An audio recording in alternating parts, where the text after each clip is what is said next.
العالمين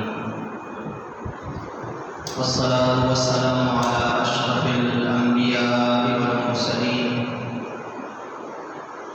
سيدنا وحبيبنا ومولانا محمد وآله وأصحابه أجمعين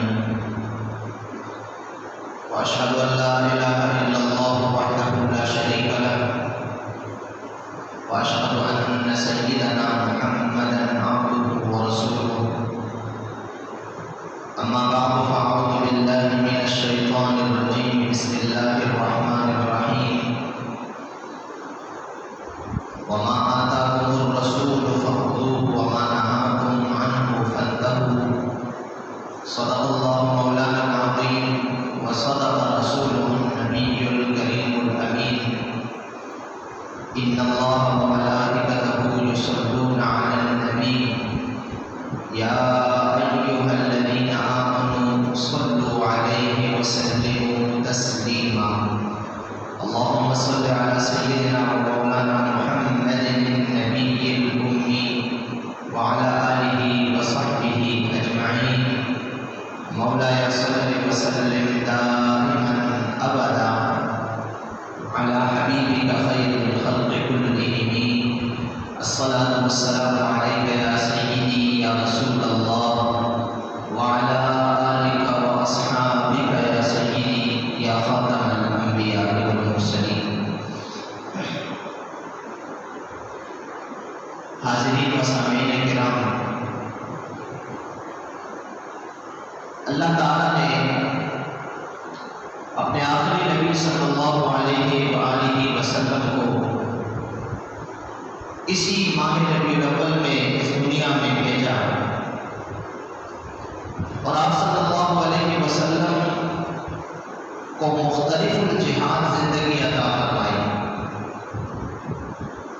اللہ کے رسول صلی اللہ علیہ وسلم کی زندگی اور آپ کی سیرت کی مختلف جہتیں ہیں.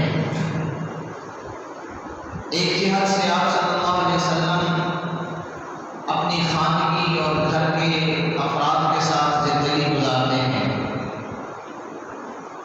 ایک آپ کی زندگی کا پہلو اور جہت وہ باہر عوام الناس کے ساتھ ہے کہ آپ معاشرے میں کیسی زندگی گزارتے ہیں.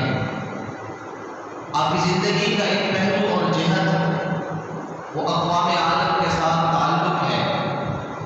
آپ کی زندگی کا ایک پہلو اور جہت وہ دشمنوں کے ساتھ، ان لوگوں کے ساتھ جو مسلمانوں کو امن سے نہیں رہنے دیتے، ان کے ساتھ جہاد اور جنگ کا میدان ہے.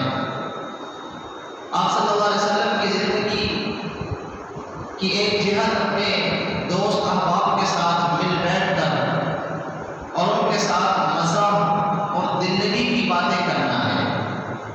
الغرض یہ کہ اللہ تبارک و تعالیٰ نے اپنے نبی صلی اللہ علیہ وسلم کو مختلف الجہاد زندگی اور سیرت عطا فرمائی ہے.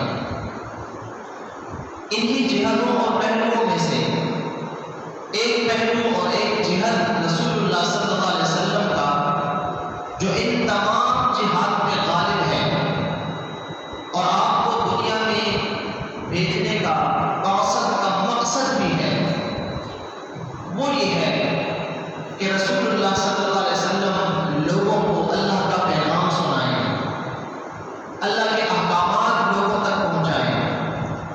جن باتوں کو اللہ پسند فرماتا ہے، جو اللہ کی مرضی اور منشا ہے، اس کا پیغام اور اس کا درس لوگوں کو دیں. اور جن چیزوں کو اللہ ناپسند فرماتا ہے، جن چیزوں سے اللہ کی غضب کو دعوت ملتی ہے، ان ناجائز اور حرام کاموں سے لوگوں کو منع فرمائیں. تو نبوی زندگی سرکار عالم صلی اللہ علیہ وسلم کی اس کی ایک جہت اور ایک پہلو وہ آپ کا تشریحی پہلو ہے کہ جو چیزیں آپ صلی اللہ علیہ وسلم نے ہمیں بتا دی وہ ہمارے لیے کرنا باعث ثواب ہوا، اور جن چیزوں سے آپ صلی اللہ علیہ وسلم نے منع فرما دیا وہ چیزیں ہمارے لیے کرنا ناجائز اور گناہ ٹھہری. اللہ تبارک و تعالیٰ کے احکامات ہم تک براہ راست نہیں پہنچے، بلکہ آدم علیہ السلام سے لے کر ہمارے آخری نبی صلی اللہ علیہ وسلم تک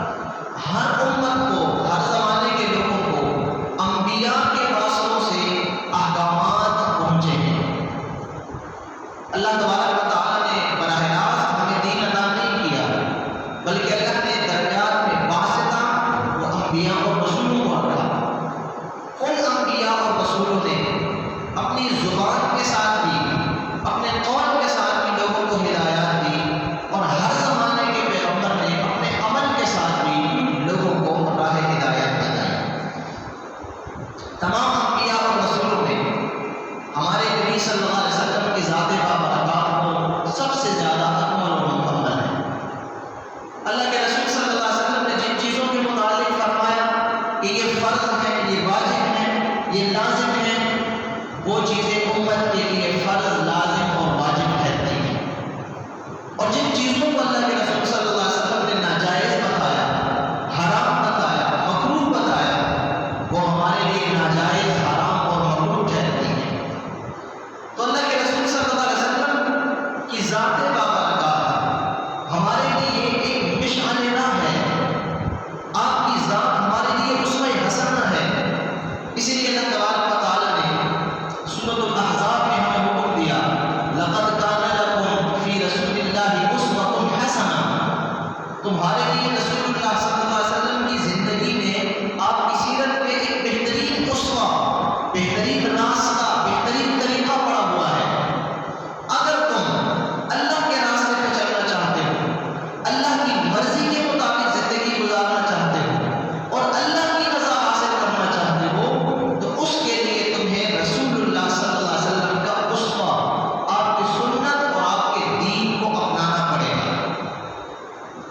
قرآن کریم فرقان حمید کی متعدد آیات رسول اللہ صلی اللہ علیہ وسلم کے اس منصب کو ظاہر کرتی ہیں کہ جو چیزیں اللہ کا رسول لوگوں کے لیے حلال قرار دے دے وہ حلال ہوں گی، اور جو چیزیں اللہ کا رسول حرام قرار دے دے وہ امت کے لیے حرام ٹھہریں گی۔ جیسا کہ سورۃ الحشر کی آیت کریمہ کا ایک مختصر حصہ میں نے خطبے میں آپ کے سامنے پڑھا، جو کہ ہمارے تمام دین کو اور سارے کے سارے دینی احکامات کو محیط ہے۔ اللہ تعالیٰ فرماتا ہے لوگوں، وَمَا آتَاكُمُ الرَّسُولُ فَخُذُوهُ، میرا رسول جو چیزیں تمہیں دے فَخُذُوهُ، اس کو لے لو، تمہیں جو احکامات دے، دین کی جو تعلیمات دے، فَخُذُوهُ، اس کو پکڑ لو مضبوطی کے ساتھ، وَمَا نَهَاكُمْ عَنْهُ فَانْتَهُوا، اور جس چیز سے میرا رسول تمہیں منع فرمائے فَانْتَهُوا، بس اس سے باز آ جاؤ، اس کے قریب بھی نہیں جانا۔ فَانْتَهُوا، دل میں اس کا سوچنا بھی نہیں ہے کہ میں یہ کام کروں، کیوں کہ اللہ کے رسول نے جو چیزیں تمہارے لیے منع کر دی وہ اپنی مرضی سے نہیں کی، بلکہ وہ اللہ تعالیٰ کے حکم سے کی۔ جو چیزیں رسول نے تمہارے لیے جائز قرار دے دی اور تمہیں حکم دیا کہ یہ کام کرو، اپنی مرضی سے کچھ انہوں نے نہیں کہا، وہ اللہ کے حکم سے کہتے ہیں۔ تو بہت سارے احکامات وہ ایسے ہیں جو ہمارے سامنے واضح ہیں، لیکن ان سے بھی زیادہ احکامات اللہ کے وہ ہیں ہمارے لیے کہ جو واضح نہیں ہے، صرف حکم دیا گیا، اب اس حکم کو پورا کیسے کرنا ہے، اس کی تشریح کیسے ہوگی، اس کی وضاحت کیا ہوگی، وہ رسول اللہ صلی اللہ علیہ وسلم نے کر کے اپنی امت کو بتایا ہے۔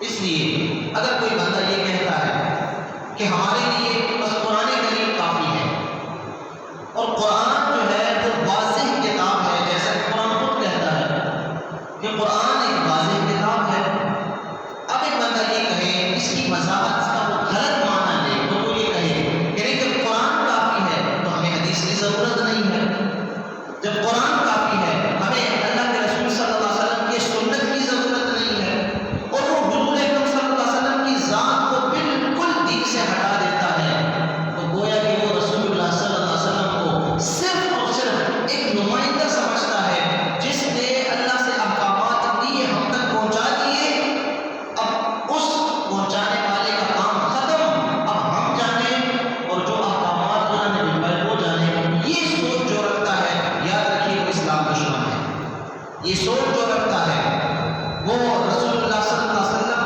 کا رشتہ جو امت کے ساتھ ایک مضبوط رشتہ ہے، وہ امت ہی کا رشتہ رسول اللہ صلی اللہ علیہ وسلم سے ختم کرنا چاہتا ہے۔ اور یاد رکھیے کہ شروع دن سے ہی آج تک ہمارے معاشرے میں مختلف دنیا کے کونوں میں ایسے افراد موجود ہیں جو ایک سوچی سمجھی سازش کے تحت لوگوں کو سنت سے، احادیث سے بالکل دور کرنا چاہتے ہیں، لیکن حقیقت یہ ہے اگر ایک تاریخ کا مطالعہ کرنے والا، قرآن و سنت کو جاننے والا، جو صرف قرآن کریم کا ترجمہ بھی جانتا ہو یا ایک دفعہ پڑھ لے، تو وہ بھی اس بات کو بخوبی جانتا ہے کہ اگرچہ قرآن کریم واضح کتاب ہے، اس میں کوئی شک نہیں ہے، لیکن ہمارے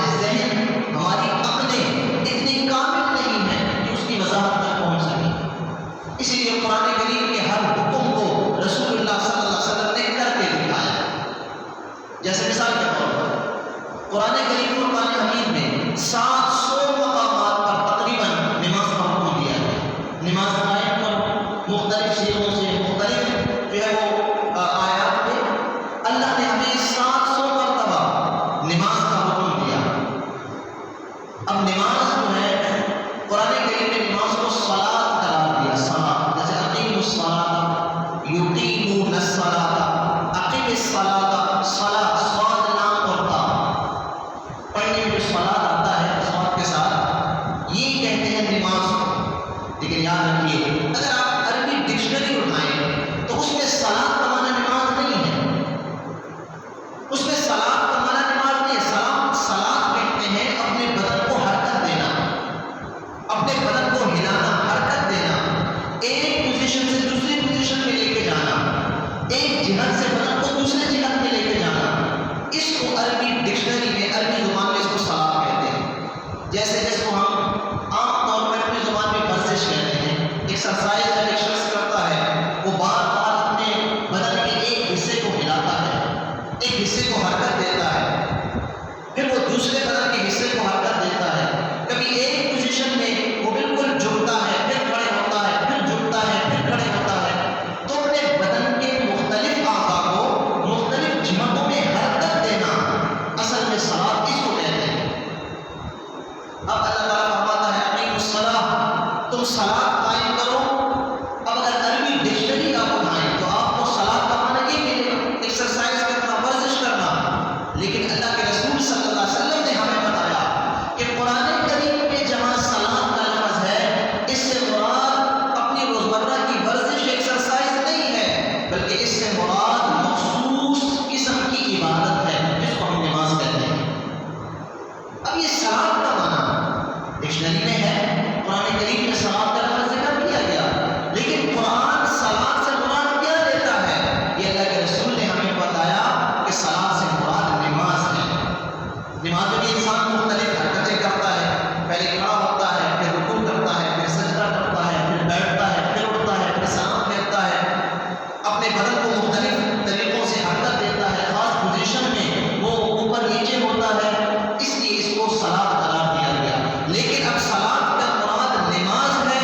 اب صلاۃ جب بھی عربی میں ذکر ہوگا اس سے مراد نماز لیا جائے گا، ورزش، ایکسرسائز مراد نہیں لی جائے گی۔ یہ معنی ہمارے لیے کس نے واضح کیا؟ اللہ کے رسول نے۔ اب اگر رسول اللہ صلی اللہ علیہ وسلم کی ذات کو آپ بیچ میں سے ہٹا دیتے ہیں تو صلاۃ کا معنی آپ کیسے سمجھیں گے کہ صلاۃ کسے کہتے ہیں؟ پھر اللہ کے رسول نے ہمیں بتا دیا کہ صلاۃ سے مراد یہاں پر ایک مخصوص عبادت ہے جس کو نماز کہا جاتا ہے۔ اب نماز جو اتنی سمجھ تو آ گئی کہ صلاۃ سے مراد نماز ہے، لیکن اب نماز پڑھنی کیسے ہے؟ اس کے لیے کوئی اوقات بھی ہیں کہ جس وقت انسان کا جی چاہے کھڑے ہو کے پڑھ لے؟ تو اللہ کے رسول نے ہمیں بتایا کہ نہیں، اپنی مرضی کے اوقات میں نہیں پڑھنی، بلکہ ان 5 نمازوں کے لیے 5 اوقات مختص کیے گئے ہیں۔ ان اوقات میں اگر تم نماز پڑھو گے تب تمہاری نماز قبول ہوگی۔ ایک بندہ یہ کہے کہ نہیں، دوپہر کے وقت گرمی بہت زیادہ ہوتی ہے تو دوپہر سے پہلے جو ہے موسم تھوڑا اچھا ہوتا ہے، لہٰذا میں پہلے سے ہی نماز پڑھ لوں گا۔ اب اس نے نماز بڑی خشوع کے ساتھ پڑھی، لیکن ابھی وقت شروع نہیں ہوا تو اس کی نماز قابل قبول نہیں ہے، اس کو دوبارہ پڑھنی پڑے گی۔ یہ اللہ کا حکم ہے۔ ایک شخص مجھے کہتا ہے کہ نہیں، میں عشاء تک، گرمیوں کے لمبے دن ہیں، میں تھکا ہوا ہوں، عشاء تک میں ٹھہر نہیں سکتا، لہٰذا میں مغرب کے ساتھ ہی عشاء کی نماز بھی پڑھ لوں گا تاکہ میں جلدی سو سکوں۔ تو اس کی یہ سوچ غلط ہے۔ کیوں؟ اللہ کے رسول نے فرما دیا کہ مغرب کا یہ وقت ہے اور عشاء کا یہ وقت ہے۔ پھر اوقات کا بھی پتہ چلا، کس سے؟ ہمیں سنت سے پتہ چلا۔ قرآن کریم میں 5 نمازوں کے اوقات اس طرح نہیں دکھائے گئے کہ تمہاری فجر کا اس وقت سے لے کر اس تک ہے، عصر کا وقت اس وقت سے لے کر اس تک ہے، یہ اللہ کے رسول نے ہمیں بتایا۔ اب قرآن کریم کی وضاحت، صلاۃ کی وضاحت کس نے کی؟ اللہ کے رسول نے کی۔ اسی طرح اب نماز ہم نے پڑھنی ہے تو نماز میں سب سے پہلے ہم نے کیا کرنا ہے؟ سب سے پہلے تکبیر تحریمہ کرنی ہے، پھر ہم نے قرآن کریم کی تلاوت کرنی ہے، پھر ہم نے رکوع کرنا ہے، پھر سجدہ کرنا ہے۔ اب ظہر کی نماز میں اسی ترتیب کے ساتھ ہم نے 10 رکعتیں مکمل کرنی ہے، عصر کی نماز میں 4 پڑھنی ہے، مغرب کی نماز میں 3 پڑھنی ہے، فجر میں 2 پڑھنی ہے اور 2 سنت پڑھنی ہے۔ یہ رکعتوں کی ترتیب۔ اور پھر پہلے کیا پڑھنا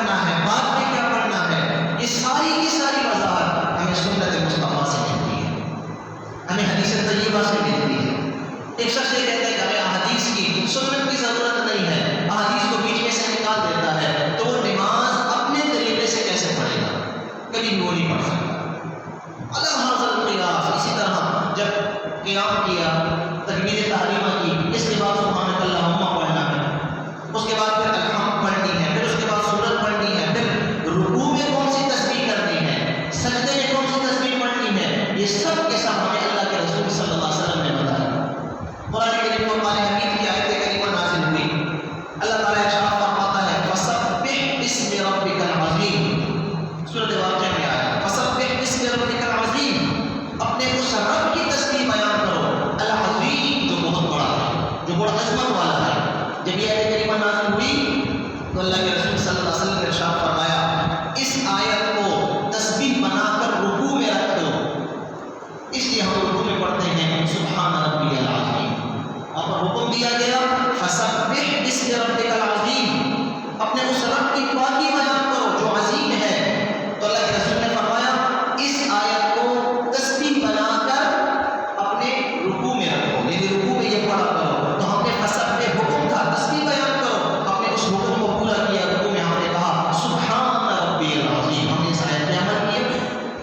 جب سورۃ اعلیٰ کی آیت کریمہ نازل ہوئی سبح اسم ربک الاعلیٰ، اپنے اس رب کی تسبیح پاکی بیان کرو، الاعلیٰ جو سب سے بلند تر ہے۔ تو حضور نے ارشاد فرمایا اے میرے صحابہ اس آیت کریمہ کو سجدے میں رکھو۔ اب اگر رسول اللہ صلی اللہ علیہ وسلم کی ہستی کو درمیان سے ہٹا دیا جائے، آپ کی تشریعی حیثیت کو ہٹا دیا جائے، ہمیں کیسے پتہ چلے گا کہ قرآن کریم کی دو آیات میں ہم عمل کیسے کریں گے، رکوع میں کیسے عمل کریں گے، سجدے میں کیسے عمل کریں گے؟ پھر التحیات للہ والصلوات والطیبات، جو التحیات میں پڑھنا واجب ہے، وہ یہ نہیں پڑھے گا اس کی نماز نہیں ہوگی۔ یہ التحیات قرآن کریم میں نہیں ہے، یہ ہم نے کہاں سے سیکھا؟ احادیث طیبہ سے سیکھا۔ یہ صرف میں آپ کو نماز کی مثال دے رہا ہوں، آپ جو بھی عبادت میں، چاہے وہ عبادت بدنی ہے، چاہے وہ عبادت مالی ہے، یا ہمارے جتنے حرام حلال کے معاملات ہیں جن پہ ثواب اور عذاب کا دار و مدار ہے، جن پہ جائز اور ناجائز کا دار و مدار ہے، اگر آپ کو دیکھیں گے تو وہ ساری تفصیلات آپ کو احادیث طیبہ میں ملیں گی۔ اب قرآن کریم نے کہہ دیا کہ سود کھانا یہ حرام ہے، سود یہ اللہ اور اس کے رسول کے ساتھ جنگ میں مترادف ہے۔ اب سود کسے کہتے ہیں؟ قرآن کریم نے یہ بھی بتایا کہ سود کسے کہتے ہیں، سود کی تعریف کیا ہے، کون سا معاہدہ سود ہے، کون سا معاہدہ سود نہیں ہے۔ بعض اوقات الفاظ کی ہیر پھیر ہے، ایک لفظ کاروبار میں استعمال کر دیا فریقین نے، دونوں نے، لینے والے نے، بیچنے والے نے، ایک لفظ استعمال کرنے سے وہ معاملہ سود بن گیا، اسی لفظ کو چینج کر کے دوسرا کوئی لفظ بیچ میں ڈال دیں تو وہ سود پھر حلال تجارت بن جاتا ہے۔ یہ تفصیلات یہ ہمیں کس نے بیان کی؟ اللہ کے رسول صلی اللہ علیہ وسلم نے بیان کی۔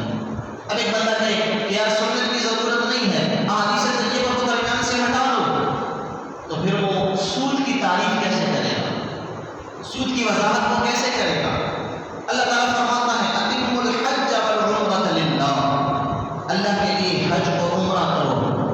اب عمرہ کیسے کریں گے، کہاں سے شروع کریں گے، کہاں پہ جا کے ختم کریں گے، عمرے کے افعال کیا ہوں گے؟ ایک شخص حج کرتا ہے، حج کہاں سے شروع کیا جائے گا، کہاں پہ ختم کیا جائے گا؟ حج کے اندر افعال کیا ہیں، کہاں پہ رات گزارنی ہے، کہاں پہ دن گزارنا ہے؟ حج کے اندر کون کون سے مناسک ادا کرنے ہیں، کپڑوں کی کیا ترتیب ہے، ظاہری حلیہ کیسے بنانا ہے، یہ ساری کی ساری تفصیلات الف سے یہ تک، یہ سب کے سب ہمیں اپنے نبی صلی اللہ علیہ وسلم کی سنت سے پتہ چلتی ہے۔ سنت کو درمیان سے ہٹا دیا جائے، حج عمرہ کیسے کیا جائے گا، سنت کو درمیان سے ہٹا دیا جائے، رمضان کا روزہ کیسے رکھا جائے گا، سنت کو درمیان سے ہٹا دیا جائے، زکوٰۃ کیسے دی جائے گی، سنت کو درمیان سے ہٹا دیا جائے، 5 وقت نماز پڑھنا ممکن نہیں ہے۔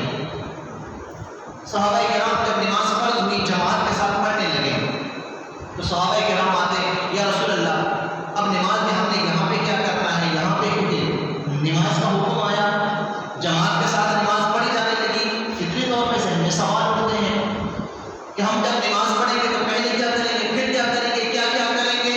اب ہر ایک بندے کو علیحدہ علیحدہ سمجھانا یہ مشکل ناممکن سا کام ہے۔ اللہ کے رسول نے فرما دیا، کیا یہ اللہ کے رسول کی تشریعی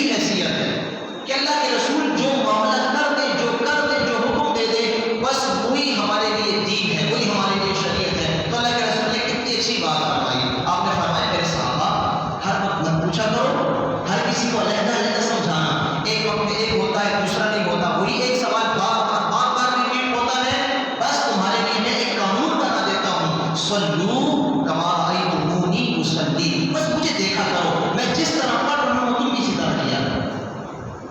اب دیکھیں کتنے ایک اچھا قانون اللہ کے رسول نے فرما دیا کہ تم مجھے دیکھو، بس جہاں پہ میں جھک رہا ہوں تم بھی جھکو، جتنی دیر میں جھک رہا ہوں تم بھی اتنی دیر جھکے رہو۔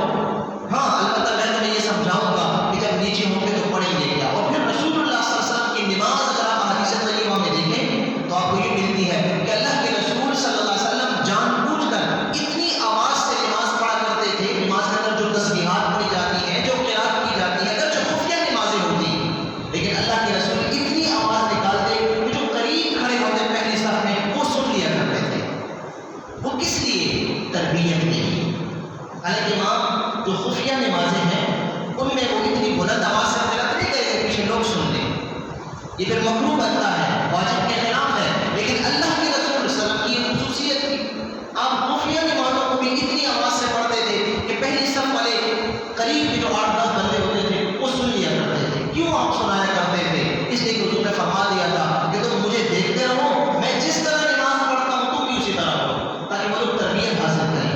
اور اسی تربیت کے بعد میں اللہ کے رسول صلی اللہ علیہ وسلم نے فرما دیا تھا کہ میرے قریب پہلی صف میں ہر بندہ کھڑا نہ ہو جاتا ہے۔ صحابہ میں چونکہ تفاوت تھا، بعض صحابہ وہ تھے کہ جو جن میں اجتہادی صلاحیتیں ہوتی تھیں، بعض صحابہ وہ تھے جو قرآن و سنت کو بڑی گہرائی کے ساتھ جانتے تھے، بعض صحابہ وہ تھے جو رسول اللہ کے ساتھ 24 گھنٹے ان کے ساتھ رہا کرتے تھے، دین سیکھا کرتے تھے، ان کے اندر صلاحیت سیکھنے کی زیادہ تھی۔ تو حضور نے فرما دیا تھا کہ پہلی صف میں میرے قریب تم میں سے ہر بندہ کھڑا نہ ہوا کرے، وہی لوگ کھڑے ہوا کرے جن کو اللہ نے یہ صلاحیتیں حاصل کرنے کی دی ہوئی ہیں۔ اس لیے پہلی صف میں حضور اکرم صلی اللہ علیہ وسلم کے ساتھ ہر ایک بندہ کھڑا نہیں ہوتا تھا، مخصوص صحابہ تھے جو پہلی صف میں آ کے کھڑے ہوا کرتے تھے۔ کیوں؟ اس لیے کہ باقی صحابہ کو دین سمجھانا یہ ان کا کام تھا، ان کی ڈیوٹیاں اللہ کے رسول نے لگائی ہوئی تھی۔ تو حضور نے فرمایا صلو کما رأیتمونی اصلی، بس مجھے دیکھا کرو، میں جس طرح نماز پڑھ رہا ہوں تم بھی اسی طرح پڑھا کرو۔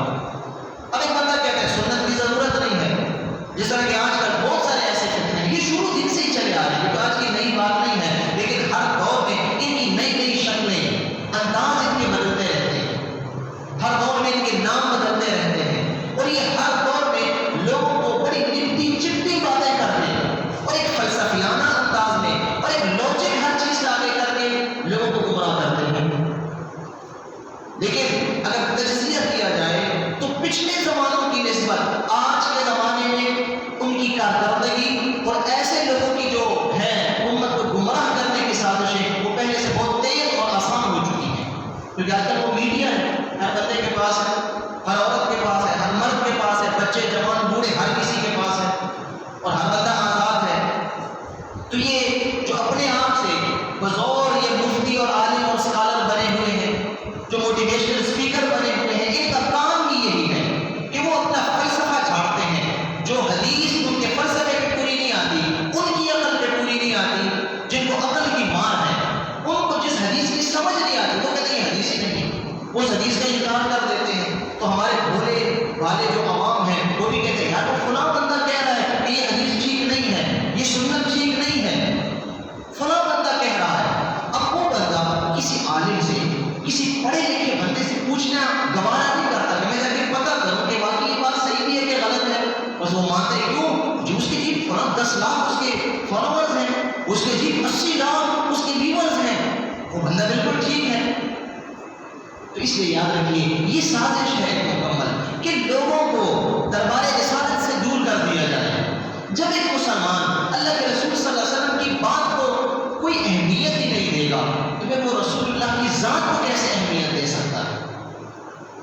جب تک آپ کسی شخص کوئی بھی لیڈر ہے، یہاں تک کہ گھر کا سربراہ ہے، جب تک آپ اس کی ذات کو اہمیت نہیں دیں گے اس کی بات اور احکامات کو کبھی اہمیت نہیں دی جا سکتی۔ یہ تو مسلم سی بات ہے، فطری سی بات ہے۔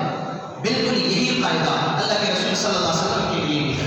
جب آپ رسول اللہ صلی اللہ علیہ وسلم کی ذات کو اہمیت نہیں دیں گے تو آپ کے احکامات کو، آپ کی سنتوں کو کیسے اہمیت دیں گے؟ تو وہ طریقہ کار کیا ہے جو لوگوں کو رسول اللہ کے طریقوں سے دور کر رہے ہیں اور اپنی منمانی جو ان کی لاجک ہے، جو منمانی اپنی سوچ ہے، اس کو قرآن کریم کے اندر گزیر رہے ہیں، اور وہ مسلمہ تفسیرات، وہ مسلمہ تشریحات جو قرآن کریم کی 1400 سال اکثر یہ کہہ کے مسترد کر دیا جاتا ہے یہ تو عقل کے خلاف ہے اور یہ تو ہمارے جو ہے لاجک کے خلاف ہے. تو یاد رکھیے اللہ تعالیٰ نے اپنے نبی کو صرف نعوذ باللہ ایک پیغام دینے والا نہیں بھیجا کہ بس وہ پیغام دے کے چلے گئے، جیسا کہ انہی لوگوں کے سربراہوں نے اپنی کتابوں میں لکھا. آج بھی وہ کتابیں موجود ہیں کہ رسول اللہ صلی اللہ علیہ وسلم کی ذات محض ایک پوسٹ مین کی طرح ہے. نعوذ باللہ، نقل کفر کو فرما باشا. انہوں نے کہا رسول اللہ کی ذات ایک پوسٹ مین کی طرح ہے، ایک ڈاکی کی طرح ہے. آپ کو اگر پوسٹ مین آپ کو آ کے کوریئر آ کے ملتا ہے اور وہ آپ کو کوئی چیز، کوئی پیغام، کسی کا خط دیتا ہے، لیٹر دیتا ہے، تو کیا آپ اس کے پیچھے بھاگتے ہیں کہ آپ کا کام اس لیٹر کے ساتھ ہے؟ جس نے پیغام بھیجا ہے آپ کا اس کے ساتھ کام ہے، جو پیغام آپ کو ملا ہے اس کے ساتھ آپ کا کام ہے. یہ درمیان کو جو لانے والا ہے اس کو آپ کیا کرتے ہیں؟ وہ کہاں سے آیا، کہاں گیا، اس کا کام کیا ہے؟ اس طرح کہہ کر وہ رسول اللہ صلی اللہ علیہ وسلم کی ذات کو نعوذ باللہ درمیان میں اس طرح کا سمجھتے ہیں. تو لوگ کہتے ہیں ہاں یار باقی بات تو صحیح ہے، جب ہمارے لیے قرآن ہی کافی ہے اور قرآن اللہ کا پیغام ہے، مجھ تک پہنچا ہے، تو میں، اللہ اور قرآن، ہمارے درمیان تیسرا کوئی نہیں ہونا چاہیے. نعوذ باللہ من ذالک. حالانکہ یاد رکھیے رسول اللہ صلی اللہ علیہ وسلم کی ذات صرف ایک پوسٹ مین نے ڈاکی کی طرح نہیں ہے کہ انہوں نے پیغام دیا اور چلے گئے. نہیں، اللہ نے فرمایا وما آتاکم الرسول فخذوہ. سورۃ الحشر میں اللہ نے فرمایا میرا رسول تمہیں جو کہے فخذوہ وہی کرنا ہے. وما نہاکم عنہ فانتہوا. اور جس چیز سے میرا رسول منع کر دے تمہیں وہی کرنا ہے، اسی سے باز آنا ہے. سورۃ انفال میں، سورۃ اعراف میں اللہ نے فرمایا وَيُحِلُّ لَهُمُ الطَّيِّبَاتِ وَيُحَرِّمُ عَلَيْهِمُ الْخَبَائِثَ. میرے نبی کی ایک حیثیت اور جہت اور میرے نبی کی ایک صفت اور ذمہ ان کا یہ ہے کہ وہ تمہارے لیے حلال چیزوں کو حلال کرتے ہیں اور جو خبائث ہیں، پلید چیزیں ہیں، ان کو تمہارے لیے حرام کرتے ہیں. اب حرام حلال اللہ کا حکم ہے، لیکن ہمیں حرام حلال کی تشریحات کہاں سے ملیں گی؟ اللہ کے رسول کی زندگی سے ملیں گی. اس لیے رسول اللہ صلی اللہ علیہ وسلم کی سیرت کے لیے عظیم پہلو جو آپ کا تشریعی پہلو ہے، جو تشریعی حیثیت ہے، جس میں آپ نے ہمارے لیے شریعت کو بیان کیا، یہ اس وقت تک اس پر عمل کرنا ممکن نہیں ہے جب تک کہ ذات بابرکات صلی اللہ علیہ وسلم کے ساتھ ہمارا تعلق محبت کا، عشق کا، ادب کا، تعظیم کا ان کے ساتھ تعلق نہیں بنے گا. جب یہ سارے تعلقات بن جائیں گے، محبت کا، عشق کا، ادب کا، تو پھر ہم ان کی سیرت کو، سنت کو وہ اہمیت دے سکتے ہیں جس کا تقاضا ہم سے اللہ اور اس کے رسول نے کیا ہے. تو اللہ تبارک و تعالیٰ ہمیں ان نت نئے فتنوں سے محفوظ فرمائے اور رسول اللہ صلی اللہ علیہ وسلم کی ذات بابرکات کے ساتھ جتنا حق ان کا ہے ہمیں وہ تمام حقوق ادا کرنے کی توفیق عطا فرمائے. وصلی اللہ علیہ النبی الأمی وآلہ وسلم.